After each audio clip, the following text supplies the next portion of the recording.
One thing I did notice in the first couple of chapters was her dad paid somebody to put word marks on the house. Tamlin's amazing.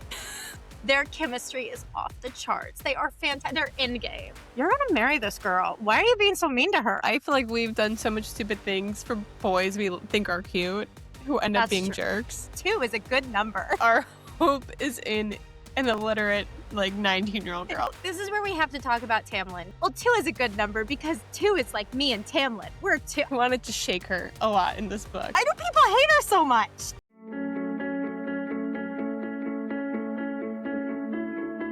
Welcome back to BookTalks Podcast. This is Kayla. And Marissa. And this episode kicks off our ACOTAR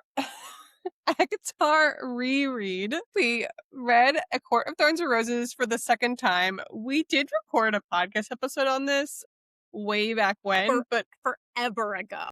And we didn't do a video. So this is our first video on YouTube. But if you want our initial thoughts, look on Spotify or Apple Podcasts and scroll back 3 years ago. Maybe don't. I don't know if you want my initial thoughts because I was very team Tamlin. I didn't even know there were teams. Let's be fair. I just thought this was a book about Tamlin and Feyre. So I was like, wow, he's amazing. How wonderful. So yeah, it's kind of bad.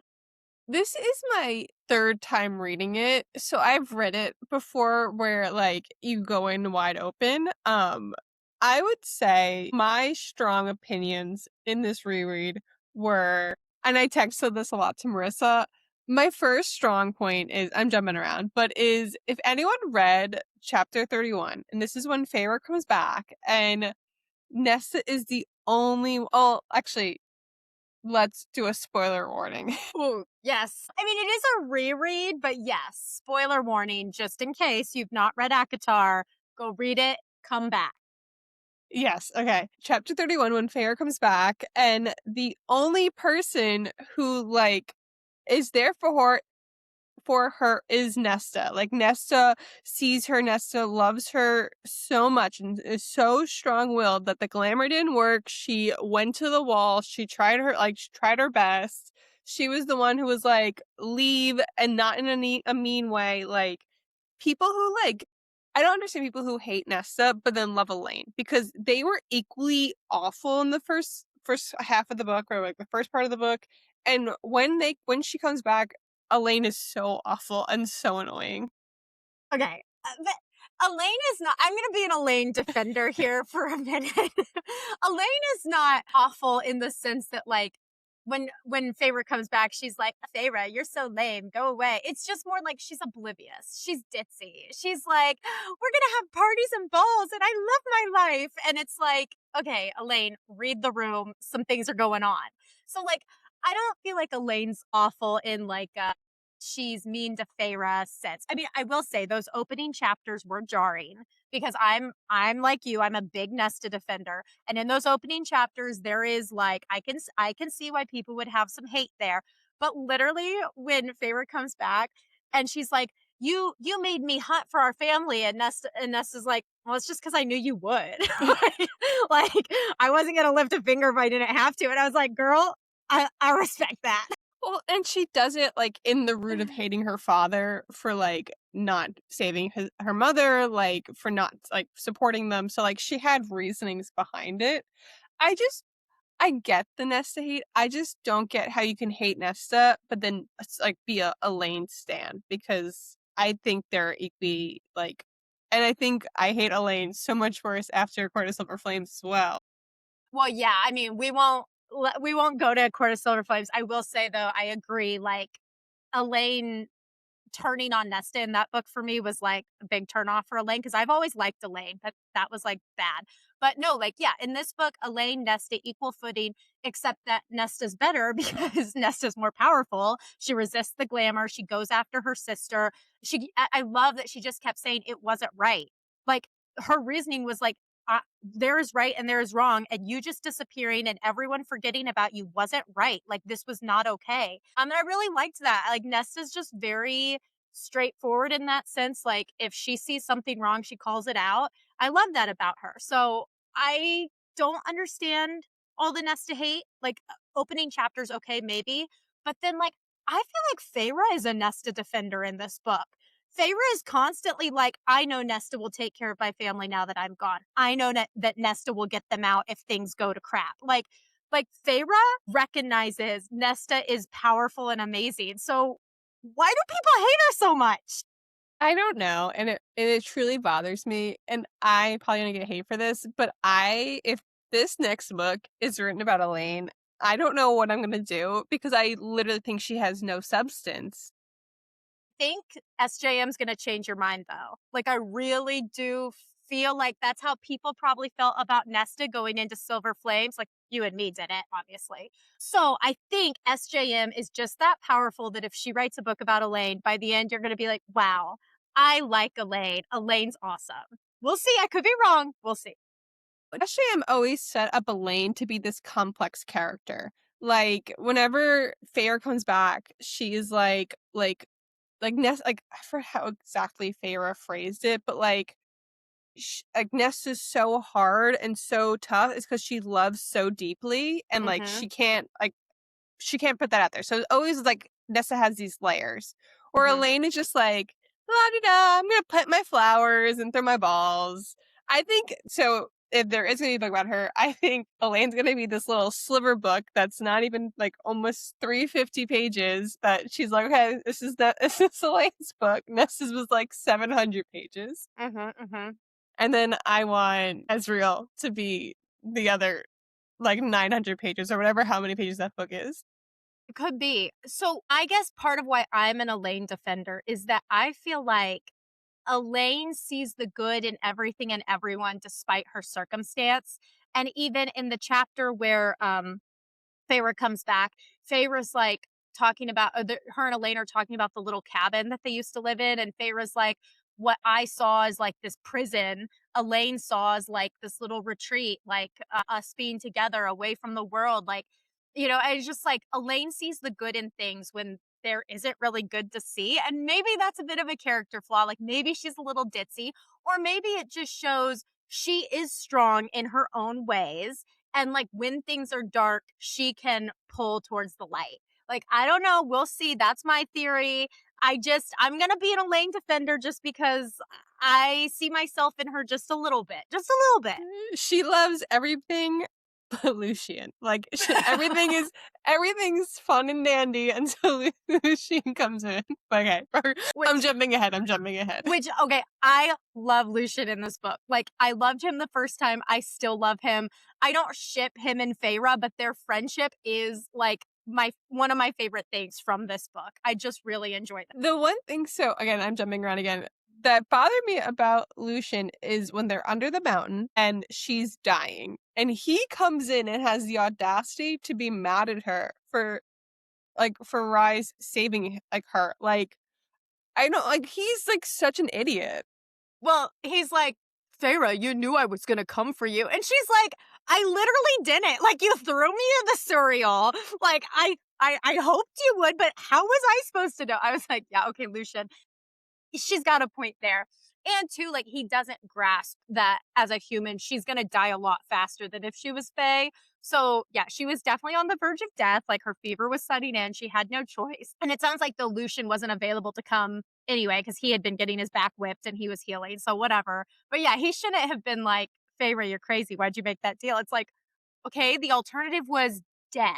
He didn't come to her till 4 days after she made that deal. So, like, I don't think she would have lived the 4 days.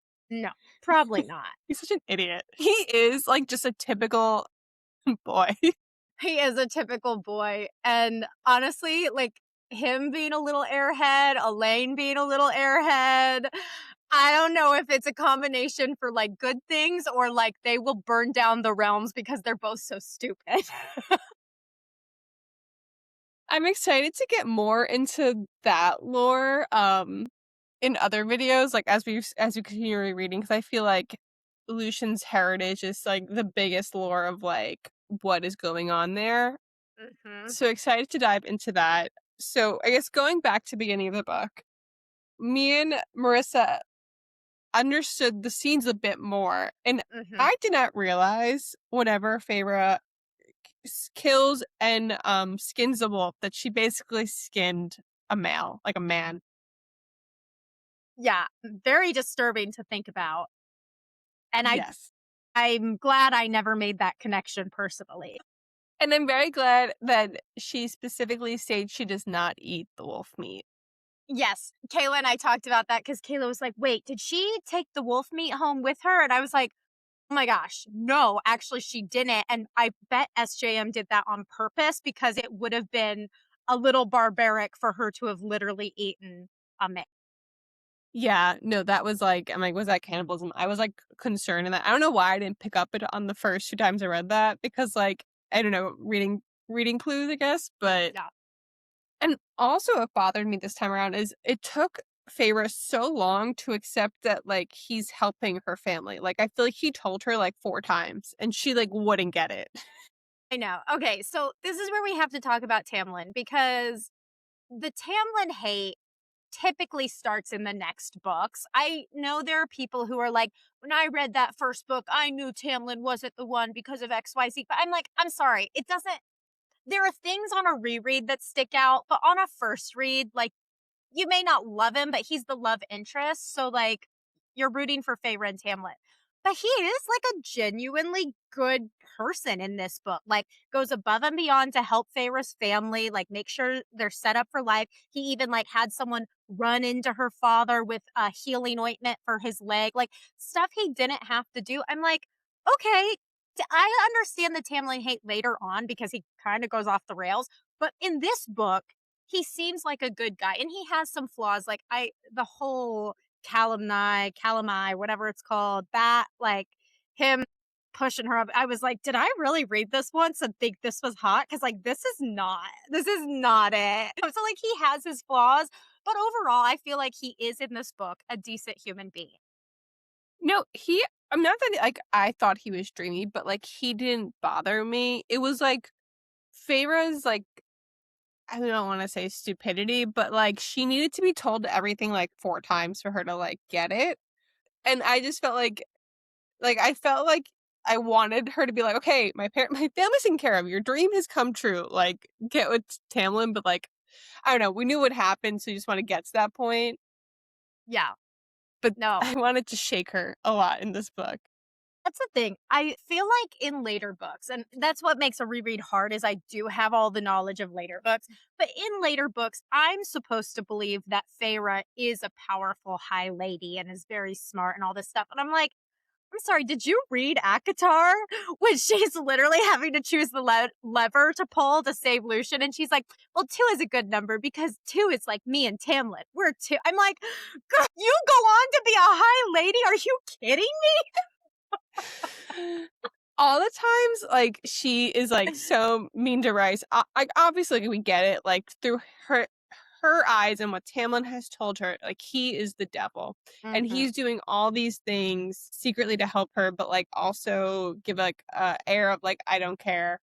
But he must have been like, you stupid idiot. Like, why am I stuck with this girl? Like, click the freaking third lever. Literally. And it took her so many times of putting her palm in front of it. She didn't just trust it the first time. She's like, let me check it out. Huh, no, this one. Well, are you sure? I'm like, Feyre, just pull the third lever. Well, it's even funnier because he's 500 years old.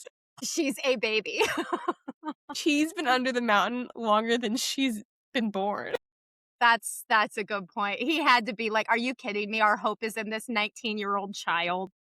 I think he even said that. He's like, our hope is in an illiterate, like, 19-year-old girl. Yes. I thought it was so funny when he called her illiterate. Yeah. Which I'm just like, I mean, I want to kind of know at what point Reese started falling for her. If like he started having feelings here, because I feel like he probably tells us some of that in Mist and Fury, but I don't remember. But I'm just thinking, how could you have fallen for anything about her? And I like Feyre. This is not me dogging on Feyre, but like you have a 500-year-old plus High Lord, most powerful. He's like working all these sneaky things behind the scenes. You have an illiterate 19-year-old who doesn't trust anyone and like it's just like la di da. 2 is a good number. Also, that riddle, okay, apparently people either get it on the first try or not. Did you get it on the first try? Oh, I think we might be frozen.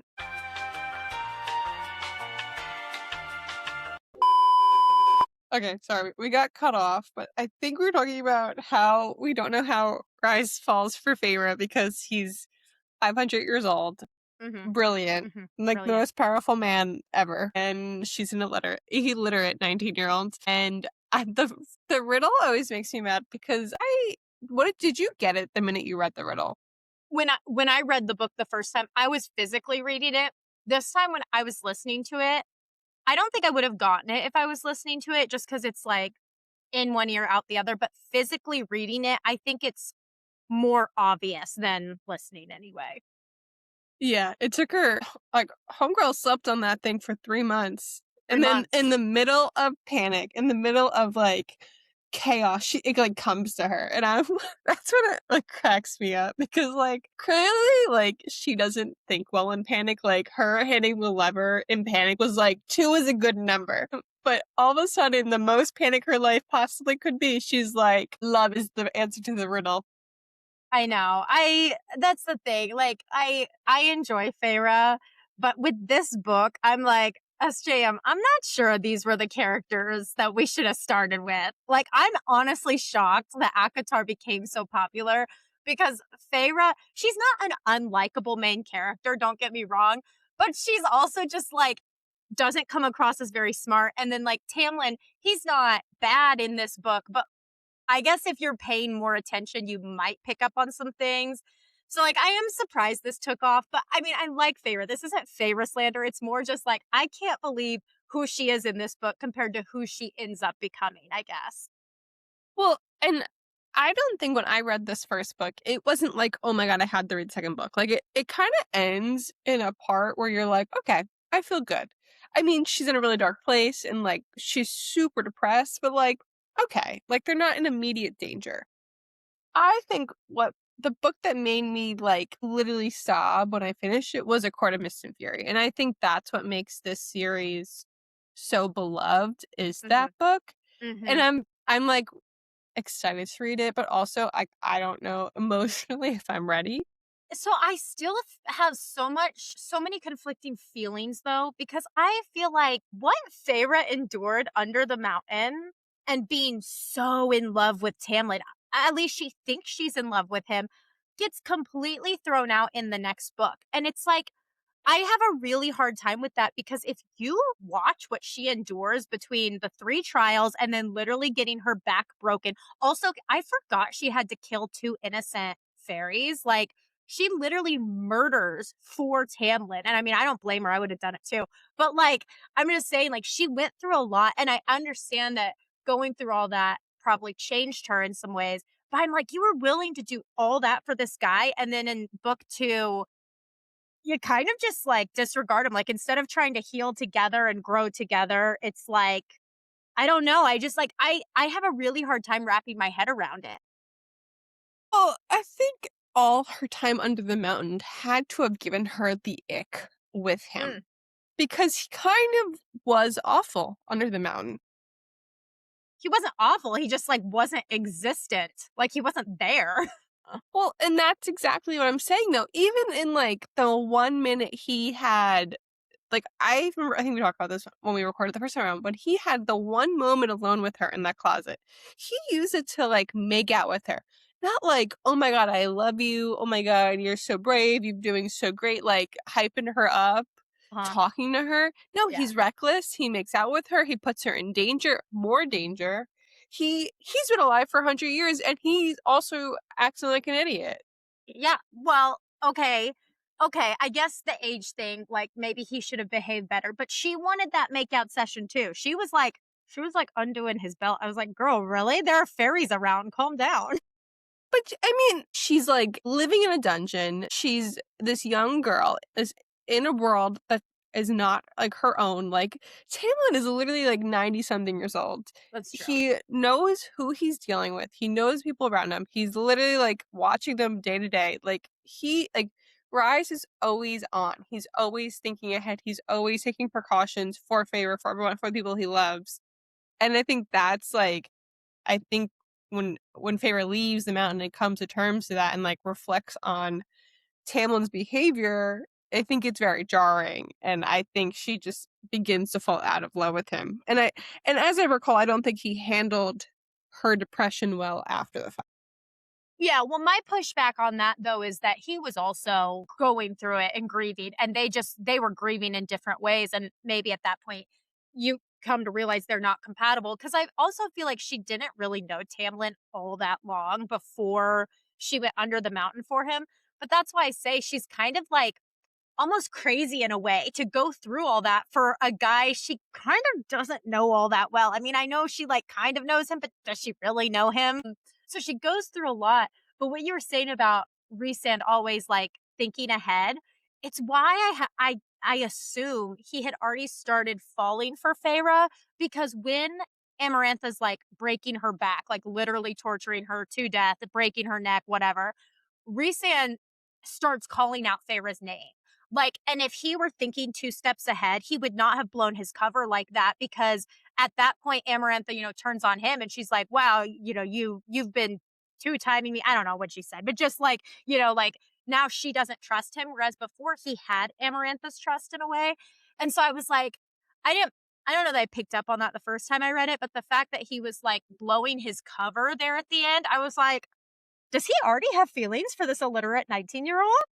Well, so I think their bond is kind of like it's forming. Mm-hmm. We like going into spoilers of the next book, we do know like while he's under the mountain at his lowest, he gets a scene of Feyre painting in his head. Like it just kind of comes through. So he already like has that.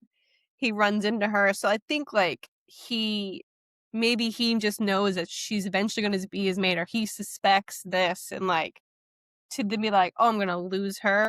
Mm. I think, but yeah, I think that was like his moment of weakness. I think he definitely had feelings, but he must have been like, I'm stuck with this girl at some points, because she's so, like makes stupid decisions. But again, like I think we're all, especially like our first love, I think everyone acts stupid and like is reckless, and it kind of just shows how she has that human heart that Rye says, like, don't lose, because she does do it in the name of love. She breaks herself for it, but I Mm-hmm. think it's going to come back. And the more she reflects on it, the more she's going to resent him. Yeah. Well, and the ending of this one, it doesn't hit quite the same because I know everything that happens. But I remember the first time I read it, when Rhysand's like saying goodbye to her, and then he starts disappearing into the shadows, and then his eyes go wide, and he has this look of shock on his face, and he kind of stumbles, and then she's like, what? And he just like disappears. I remember, I'm pretty sure I texted you, and I was like, Caleb, what does that mean? Like, what just happened? What does that mean? What's going on? So like that is, I feel, the cliffhanger that makes you want to read the second book just to find out what that means, which obviously we know what that means. But it is like, I don't know, like it's just funny knowing what I know now and reading it through a completely different lens. Like I'm not like in this book, oh, I'm team Rhysand, because like honestly he is kind of awful to her. There are 2 points in this book that really upset me with him. And I remember they upset me the first time around, but knowing what I know now, they definitely upset me, because I'm like, you're going to marry this girl. Why are you being so mean to her? Like, what are you doing? But I think I texted you. It's the point where like he came to Tamlin's Banner and then like he starts revealing her innermost thoughts. And I was like, that's not okay. That is huge boundary crossing. And then obviously when he grabs her bone and twists it to cause her severe pain, I was like, okay, that's also like a little much for my weak stomach. Yeah. No, I didn't love those scenes. I do feel like I don't think he needs to grab the bone. I just think he had to do the like mindset to show he was awful for like his whole act. So whenever I read this book, I had obviously seen fan art of ACOTAR. So I Okay. did know like Rice was the end game. Like that was the art, the images, like those were the fan art. So like I did go in thinking like I don't know how this is gonna happen, but she's gonna end up with him.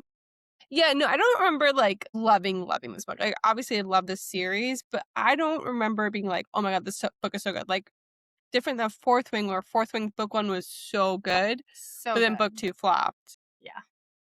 Yeah. No, people are not going to like that you just said that. I will Oh, well, say, who cares? I like book 1 of Fourth Wing was good. I don't like the next 2. I mean, we struggled even finishing them. Literally, the first Fourth Wing book was amazing. It was like everything you could have wanted from a fantasy book. And then it just like slowly went down. Kind of quickly went down. And I feel like I've said this too, like with ACOTAR, like get through book 1 and then you're hooked. And I still stand by that because yeah, like book 1 is a completely different story than what the whole overarching plot is. And it's the same with Throne of Glass. Like Throne of Glass, the first book is like her in an assassin contest. Yeah. And then it ends up being this whole entire like plot with all these characters that aren't even in book 1. And that's very similar to like how she set up this one. Mm-hmm. Which is funny because whenever we read Crescent City the first time around, like she definitely like took a different approach, and I like Yeah. the mix there. Yeah, no. Gosh, is there anything else with this book? I feel like honestly not that much really even happens in this book. She kind of just paints. She Yeah. paints a lot, and that's why.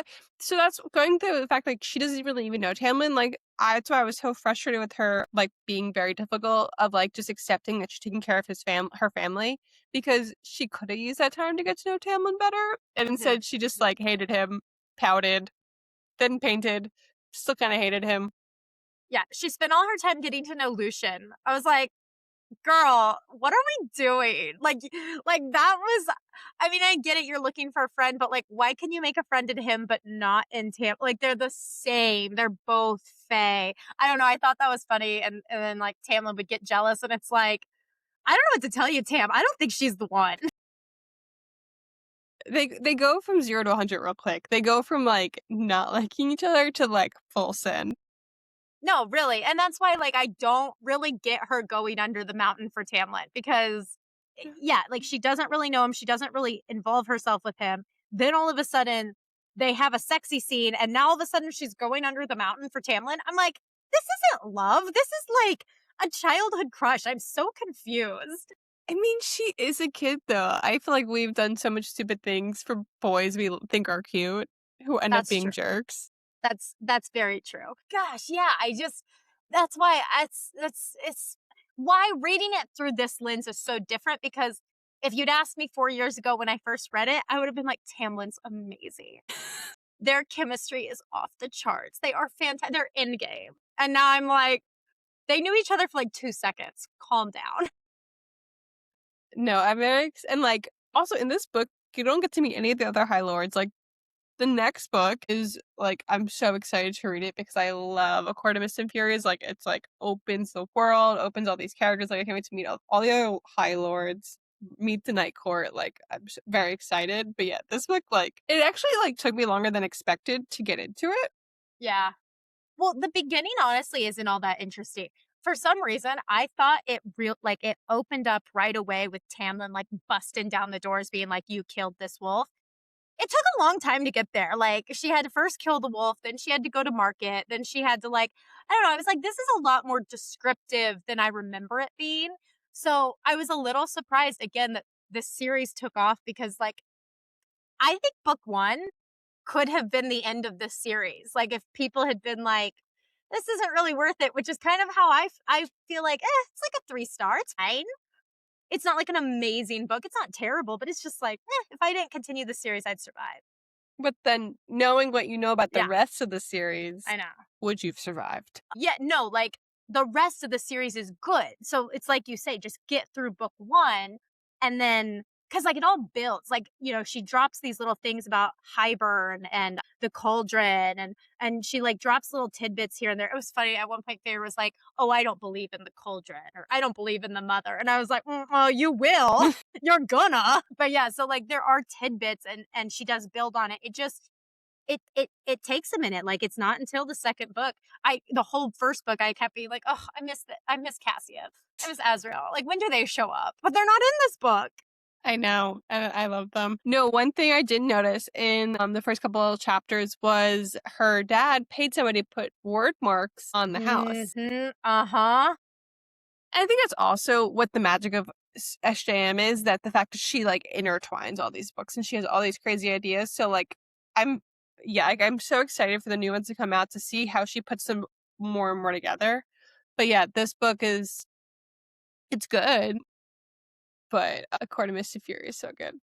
I know. I'm looking forward to rereading it because just reading it through a different lens is helpful. And I think too, I feel like I missed Feyre's healing journey when I read it the first time.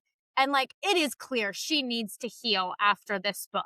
Like I don't know if I just glossed over the fact that she had to kill two innocents, but like she is messed up about that and she's gonna need to heal from I think sometimes I like Nesta's healing journey sticks with me more. yeah. And I Agreed. forget like Ferris as well. I don't think as much on it. So I'm excited to read about that as well. So last episode we said we were going to read our other fantasy books as well. Do you care to tell where you're at with that book? 100 pages in. And it's good. It's fine. It's like every other fantasy book though, where it's all these different names and places that you can't pronounce, and trying to get into it is just really hard to get into a new fantasy world. No, I'm at the same spot. So me and Mars had a really bad work week. So like we are lucky. We are literally recording this like Friday afternoon because we are like so busy with work. So I'm happy I finished A Court of Thorns and Roses because yeah, I'm like 150 pages in on Starside. I actually really like it and it's really good. I just like haven't had the time and I also haven't reached for it. Like I felt like I was actually reading less this week because I was reading so much fantasy. So in the interim, I picked up a Daphne Perry romance, and I finished it. It was so good. Surprise pregnancy?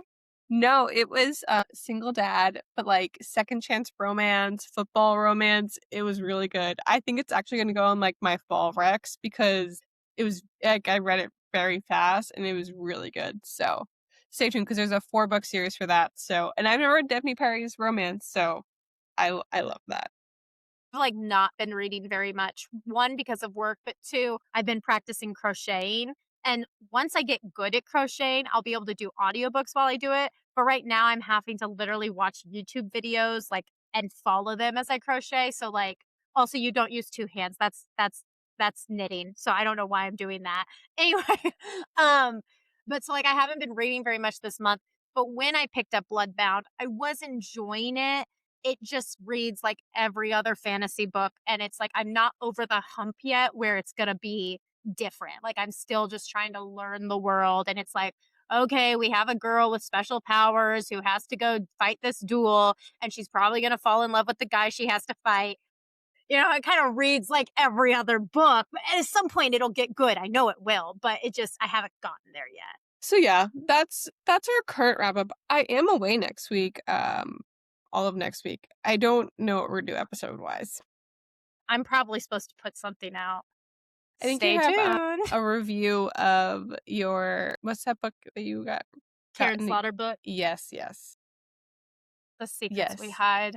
I think It's you very owe them a full episode. I do. I probably review. do because they sent me like a really, really early copy. So, and then obviously the finished copy. So I probably do owe them a review, and I will be happy to do it because well, no, actually, stay tuned to find out my review. Maybe I liked it, maybe I didn't. Who knows? Who knows? I'm hoping to read on this trip though and get back into it. I do have to give Starside back before I leave, but I did get it on Libby for my Kindle. So I'm hoping to finish that. I might just finish the Daphne Perry football romance series because there is a surprise pregnancy in that series. It's book 3, so very excited for that. But yeah, and then we have so much to read now. We opened another can of worms with ACOTAR, but so we got to read A Court of Mist and Furies, we got to read Morningstar. Oh my So gosh. so Oh much. my gosh. Are we ever going to read Morningstar? No, we have to. We have to do it. I think it's just I'm not with work I know. before 9:15. I know I'm not in the mindset to dive into Morningstar. I know. Are you in the mindset to dive into a Mist and Fury though, or is it going to break you? I think I could though, because I know what's gonna happen. Yeah. Okay. It's like a comfort read at this point. Yeah. And Frost and Starlight is like such an easy one that like if that's happening around 9:15, it'd be like an easy little epilogue, you know?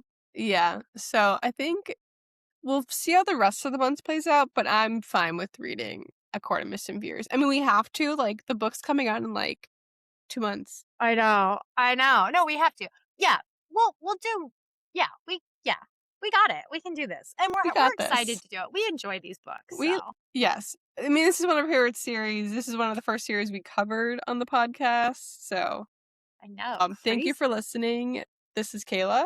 And Marissa. Have a good night. Oh, make sure to follow us on Instagram and TikTok at BookTalks Podcast. Hit subscribe and join our Fable group chat on Fable at BookTalks Podcast.